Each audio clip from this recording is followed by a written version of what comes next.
Coming up next on the Jeff Crilley Show, you're going to meet a Gen Z enthusiast who's going to tell us why we may have judged this generation all wrong. Her incredible journey just ahead.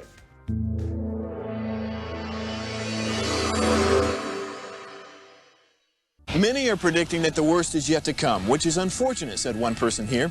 Until now, they've enjoyed the reputation of being the nation's icebox. Watched a burglar in his home this morning by webcam. As a journalist of over 25 years, stories are what make my world turn. Reporting live from the Dallas newsroom tonight, Jeff Crilley, Fox 4 News. But in 2008, I took the jump from my familiar life and started a PR firm from my home. We're talking about anyone with a camcorder like the one I'm using becomes a television network. We started slowly growing the company, and we now have over 100 clients, and we've branched into the world of live digital broadcasting. I now own 8 different TV studios and have a huge team, and the stories that I now get to share are sometimes the most important of my life. Life has a funny way of coming around full circle. This is the Jeff Crilley Show.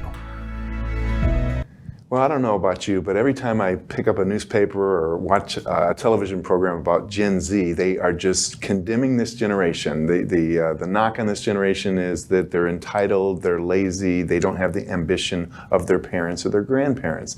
But it's time that we set the record straight, and to do that, Kristen Geez, she is a Gen Z enthusiast and she's a serial entrepreneur. Thanks for coming on the show.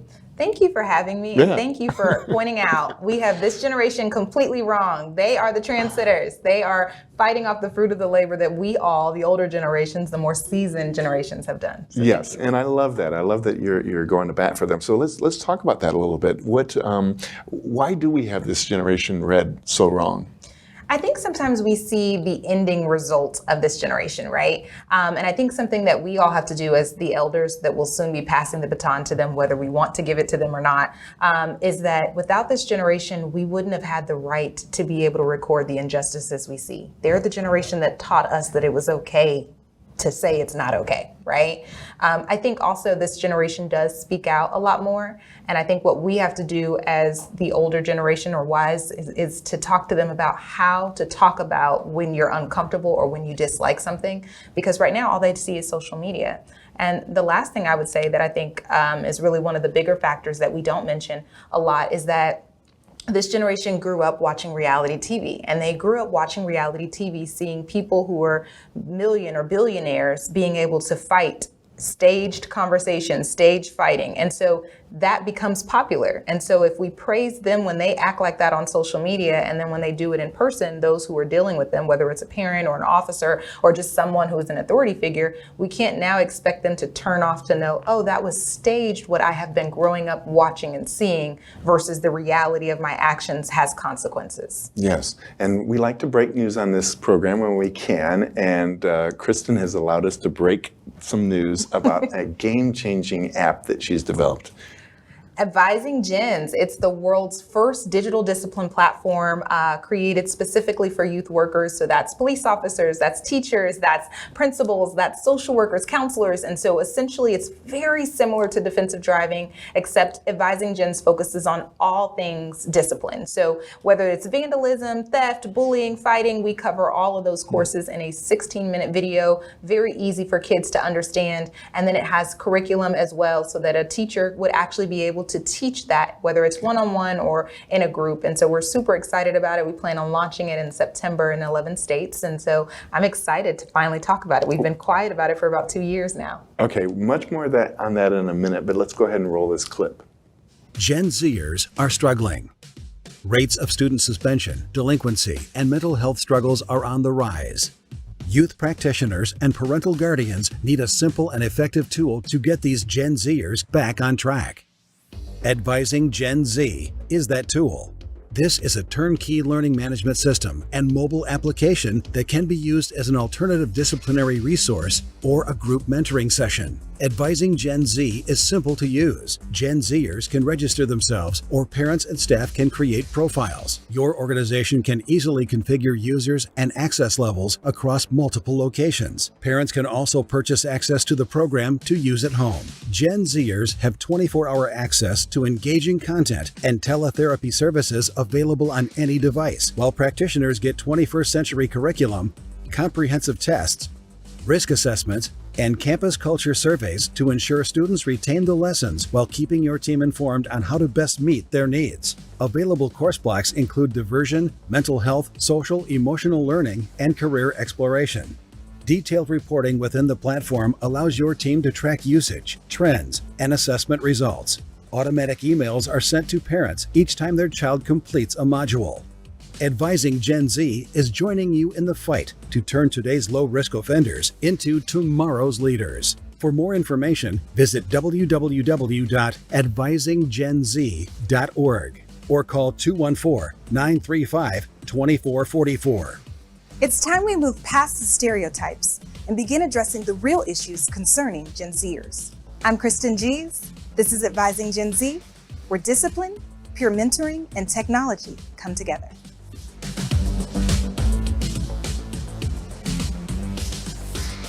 Wow, I am blown away. And this comes just in time because I think there are a lot of troubles out there. And I think about our society and the stress epidemic and the mental health epidemic. So who needs to use this app? Well, I essentially wanted to do this along with my team. Pyramid Technology Solution is my developer company. It's for practitioners. So it's anyone that is working with children 10 to 24 that are getting into trouble. And so a lot of times what we see when we see programs within a school environment, we see that for kids that are excelling in academics or involved in athletics, but we don't see something specifically for that teacher, that substitute, even that assistant principal who's working specifically in in-school suspension or alternative schools. And same thing in the court system. We see a lot of times judges giving out community service hours, and sometimes these are low-risk kids. These are kids that have gotten in trouble one time. But if I give them 30 hours of community service hours, meaning hours outside of school, to be right alongside a repeat offender, I'm now exposing them to more risky behavior. And so I wanted to create something for these practitioners to have, as well as to feel safe. A lot of times when you're watching television and you see a kid misbehaving, everyone always says, oh, that's better than me, I couldn't do that. But no one realizes the fear that comes into today's workers that are working with young people. Sometimes you don't want to handle discipline because you don't want to be on the news. So with this step, this gives them a first safe step, a system that documents how they handled the discipline and puts the responsibility back on the parent, but also creates accountability amongst all parties, right? So the practitioner has the accountability because their steps were documented, the parent is notified, and then it also gives that kid who's a first-time offender an opportunity to correct their mistake by learning about it before being sent in a room around other people that are making more mistakes than they were. Amazing. She's also written a couple of books. I want to talk about the latest book, and let's go ahead and put it up on the screen. Like Streetlights. Okay, what does that mean? So I talk about this. It's in one of my popular speeches, and I have been thinking about writing a book for a while, but I haven't. But it's in loving memory to my Uncle Earl, who's no longer with us. He passed away during COVID, and it's our last conversation. He was talking to me briefly about when he grew up as a young boy, how streetlights were important. Kids were not outside past the streetlights. Everyone knew that. But he was saying how this generation, they have no fear. They're out at all times of the day, all times of the night with no fear. And one of the things that I thought about leaving his house, that the last conversation that I had with him, as I passed on the freeway and saw so many streetlights, I realized my job as a practitioner, as a youth worker, is just like a streetlight. We're supposed to come on during the darkest times of our lives. And so while all of the world is talking about all of the tragedy and all of the mental health that has occurred since having the pandemic happen to all of us, I think what I wanted to do was write something that was going to encourage that youth worker to remember they are like the streetlights. They're supposed to light the way to this young generation. And so if we're not lit, if we're not energized when we come to work, if we're not happy about our job, we allow them to have so much darkness going on in their world. And that's why they go to the dramatic parts of, harming someone else or harming themselves. And so I think that's what this book is about. It's a guide for practitioners to really find their light again and remember why they got in the field, but also some tips on how can they stay lit, how can they stay energized. And just like streetlights, you're not the only one on the street. There is multiple streetlights, so depend on your coworkers so that you can stay lit. Wow, I could listen to you all day. She's a very popular speaker. Let's go ahead and roll part of her Sizzle Reel.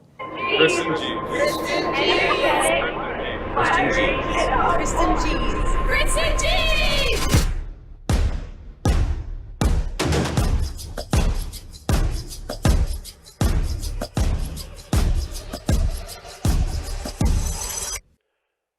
welcome Kristen Geez. Good morning, good morning, good morning.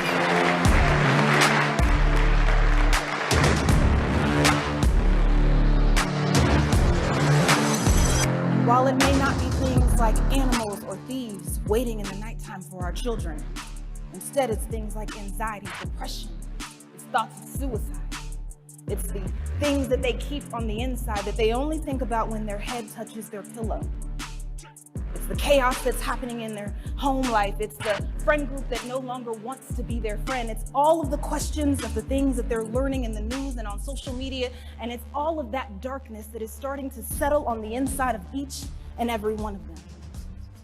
And as I think about you all and me as practitioners, we are like the streetlights, ensuring that every part of their journey as they grow up, that there is not a moment that it gets so dark in their world that they can't see a way forward. I just really enjoyed the presentation, and we are going to do a book study in the summer. I thought this would be an awesome book to take that to my colleagues and to show them to do this summer. We just heard her present a few minutes ago. She had a great presentation on leadership and we can help our youth. And so I bought the book, and I'm just going to get it signed and bring it back to our school district and have. No matter what role you play in the school system, if you're working with young people, you are one of those streetlights.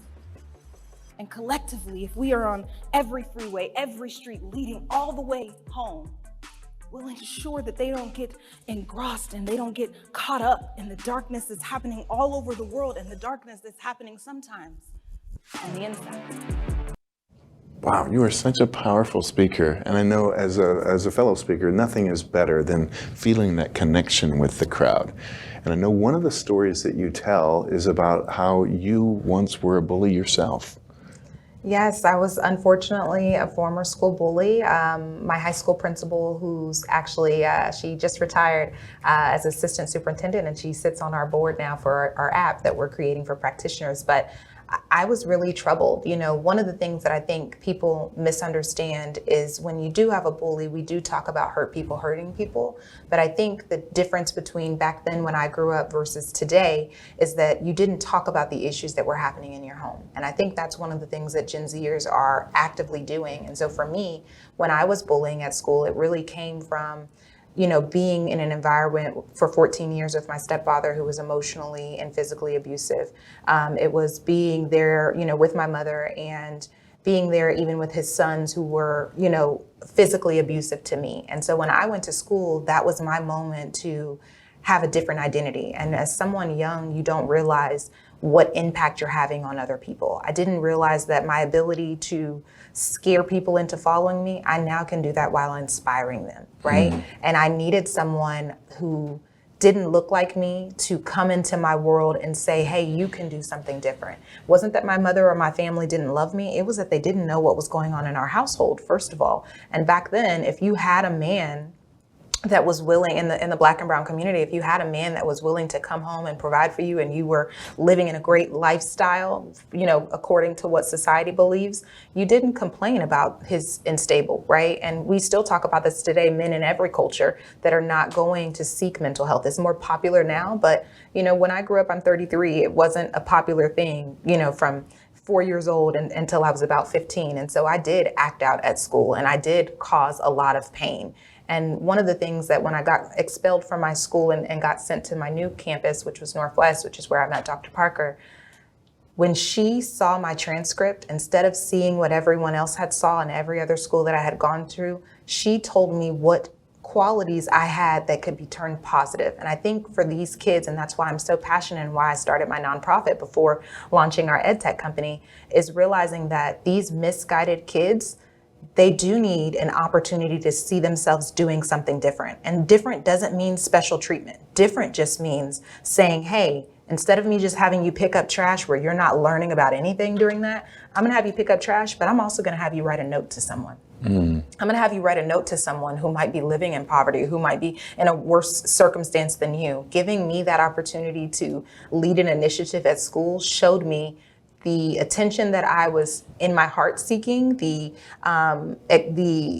just the student body agreeing with me that I was needing really was developing me to be exactly what I'm doing right now, right? I'm a national speaker. Why is that? Because of the opportunity that Dr. Parker gave me. I could be a national criminal, you know what I mean? But she gave me that opportunity. And I think that's the part that, as we talk about these kids that are getting in trouble and they're escalating, we've got to also say, is it that they're escalating because they want attention? And should we deprive them from attention? Or should we start complimenting them the same way that we complain when they do something wrong? If we gave, I mean, imagine if I saw you every day and I spoke life into you and told you something positive about you, are you then going to go disrespect what I've said about you? Or are you going to rise up to the occasion? And that's what it takes in order to really stop kids from bullying. So powerful. If you had a chance to go back and talk to your younger self, what would you tell her?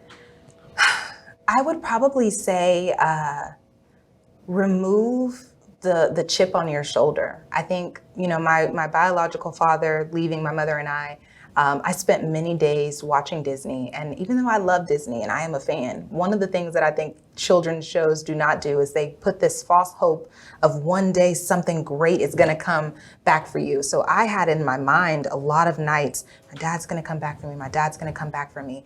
My dad did come back for me. I was 21. And at that point, I was already doing what I'm doing right now, right? So I think I would have told myself, don't miss out on so much of your childhood hoping that people come back for you or hoping that you're getting this attention. Embrace the people that are there for you, loving you right then. Wow.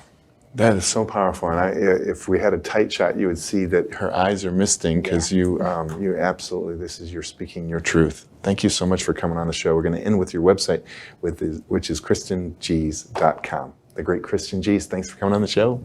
Thanks for having me. That's it for now. We'll see you next time.